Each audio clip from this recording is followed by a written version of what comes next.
Provavelmente você não entendeu nada do que você acabou de ver. Mas talvez o texto que eu vou ler aqui explique um pouco disso para você. Lá em 1 Coríntios 6:19, diz assim: será que vocês não sabem que o corpo de vocês é o templo do Espírito Santo, que vive em vocês e lhes foi dado por Deus? Vocês não pertencem a vocês mesmos, mas a Deus, pois Ele os comprou e pagou o preço. Portanto, usem o seu corpo para a glória dele. O templo dos crentes da nossa geração está assim, com algumas áreas organizadas, mas há muita bagunça ainda para ser colocada no lugar. E o mais interessante de tudo, é muito lixo para ser jogado fora. E a ilusão que existe no coração desse povo é que o Espírito Santo habita em corpos que estão mais ou menos 90% limpos e 10% desorganizados. Nós precisamos nos mover em adoração e louvor ao Senhor. Nós precisamos nos mover olhando para dentro do templo que somos cada um de nós. Mas o que vem acontecendo com o nosso povo? Simples, bem claro. Não existe templo aonde o Espírito Santo ache morada. Porque as pessoas preferem os próprios interesses, ao invés de entregarem o próprio corpo em sacrifício vivo. E o texto é uma pergunta: será que vocês não sabem que o corpo de vocês é o templo do Espírito Santo que vive em vocês e isso foi dado por Deus? Essa geração não sabe. Essa geração sabe o que é tudo. Sabe o que é fast food, sabe o que é um showzinho gospel, sabe o que é tudo. Mas essa geração não sabe o que é ser templo do Espírito de Deus. É uma geração que não tem vida com Deus. É uma geração que não tem santidade. É uma geração que se diz radical, mas não tem nada de radical. É radical somente na prática do pecado. Porque radical, ao renunciar, ao dizer não, ao se esconder na presença de Deus, não existe isso. Não existe santidade. Não existe santidade. Não existe santidade no meio desse povo. E as pessoas estão brincando de evangelho. As pessoas estão brincando de servir a Deus. Isso é triste. E a pergunta é: você sabe que você é templo do Espírito de Deus? Você sabe disso? Quanto tempo de igreja? É de igreja, mas de crente mesmo que é bom. Servo de Deus mesmo que é bom. Tá faltando, né? Tá faltando vida de Deus em você. As coisas não mudam não é porque Deus é vacilão. É porque você quer tudo do seu jeitinho. Mas há um propósito estabelecido sobre a terra e ele tem um tempo para ser cumprido. E ele só é cumprido na vida de quem é obediente, porque as promessas são para os obedientes. As promessas dos ímpios é morte. A promessa dos que não creem é morte. A promessa para a incredulidade é morte. Porque a incredulidade traz a desgraça. E o que salva é crer. Porque se crer, você será salvo. Se crer. A gente está precisando acordar. A gente está precisando mudar essa mentalidade. Será que você não sabe que você é templo do Espírito de Deus? E nós fomos entregues a Ele por Deus. Olha isso, você não pertence a você mesmo, é o que diz o texto. Mas a Deus. Mentira, né? Porque você pertence a seus interesses, aos seus propósitos, aos seus sonhos, às suas vontades. Evangelho é simples, morra para você. Evangelho é simples, deixe os seus interesses. Aquele que quer os seus interesses mais do que quer a mim, diz o Senhor, não é digno de mim.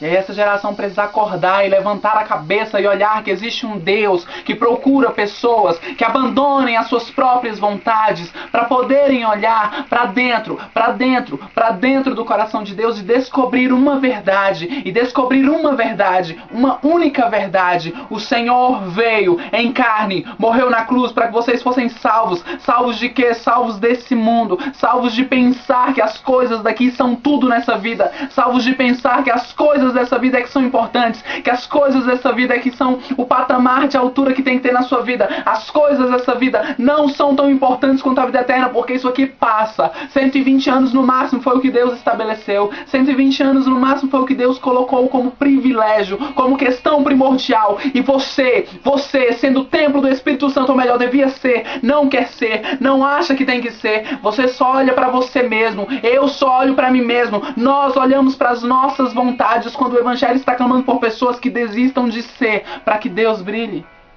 A palavra diz que Jesus não teve por usurpação o ser igual a Deus, mas Ele era Deus. Ele se esvaziou até a morte de cruz. Esvazie-se até a cruz. E o texto ainda prossegue. Pois Ele os comprou e pagou o preço. Ele os comprou e pagou um preço. Geração incrédula. Geração que diz ser a geração do avivamento. Mas nunca foi vista uma geração tão pecadora.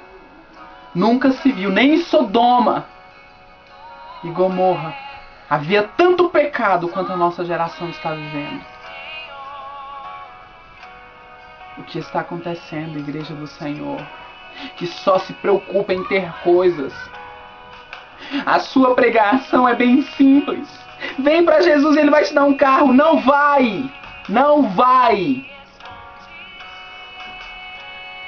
O que Jesus prometeu para nós foram frutos. Não foste vós que escolhesse a mim, mas eu escolhi a vós para ir e dar frutos. Não é ir e conquistar a casa do ano. Não é ir e conquistar qualquer outra coisa. É dar frutos. E frutos que permaneçam. Nunca se viu uma geração que tenha tantos desviados. Mas por que as pessoas estão se desviando? Porque o caminho é mentiroso.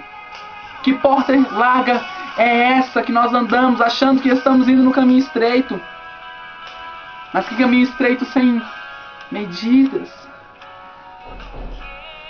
E o texto ainda diz assim, gente.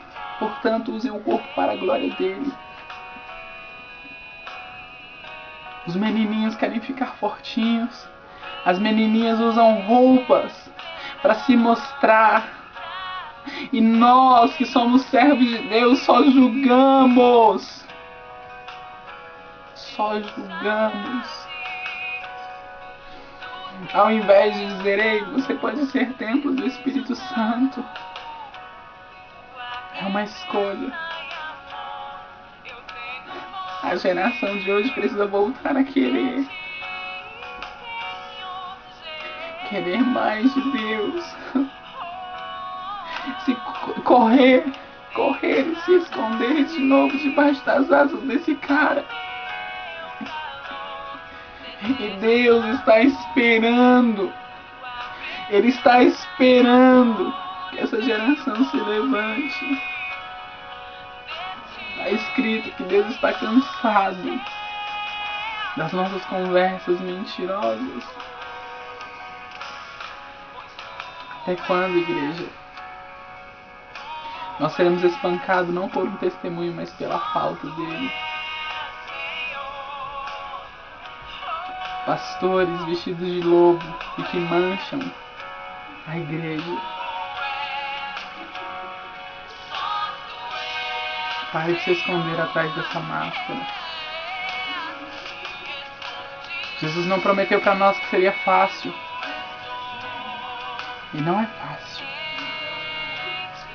Mas se nós decidirmos hoje, a santidade vai chegar.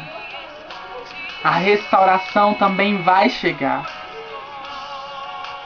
E um dia, o seu templo estará organizado.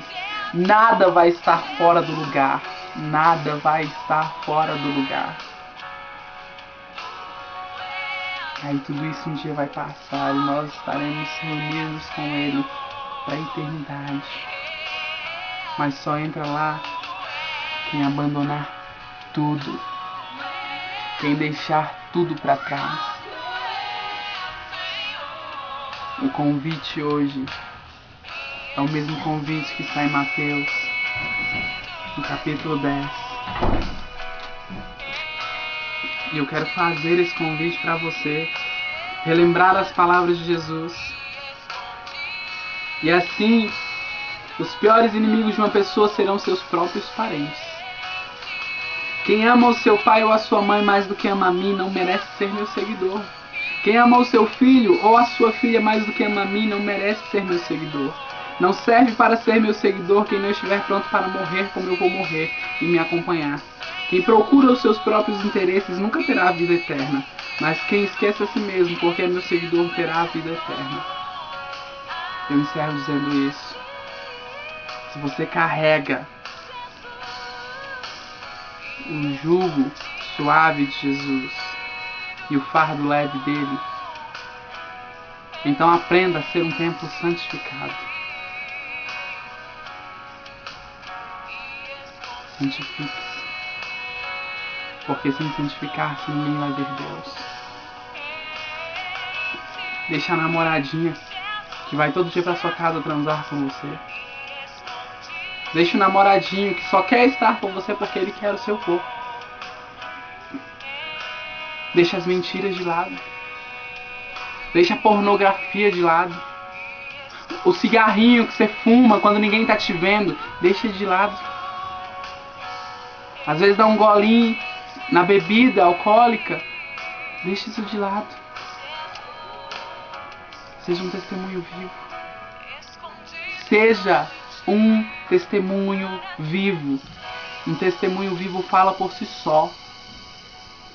Então deixa a sua vida falar. Deixa as pessoas verem Deus em você. E a glória de Deus virá. Geração incrédula, o Senhor está chamando você para crer.